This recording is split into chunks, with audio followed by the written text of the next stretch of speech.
at 6. Yep, severe thunderstorm warning. At Clemson, with a thunderstorm, it was 74. Severe thunderstorm warning. Here we go!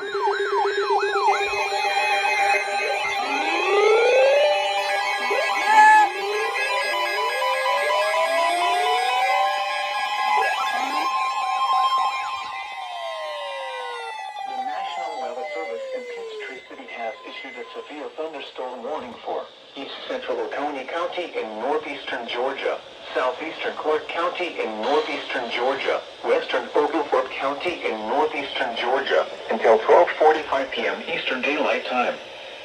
At 12:16 p.m. Eastern Daylight Time, a severe thunderstorm was located over Whitehall, or near Athens, moving east at 20 miles per hour.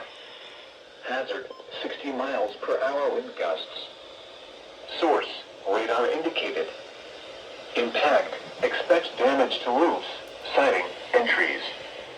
Locations impacted include Watkinsville, Lexington, Winterville, Crawford, Arnoldsville, Athens, Clark County, Whitehall, Stevens, Dunlap, State Botanical Garden of Georgia, Hutchings, and Barnett Shoals. For your protection, move to an interior room on the lowest floor of a building. If you see wind damage, hail, or flooding, wait until the storm has passed, and then call the National Weather Service toll-free at 1-866-7-634-4664 or tweet us your report at NWS Atlanta.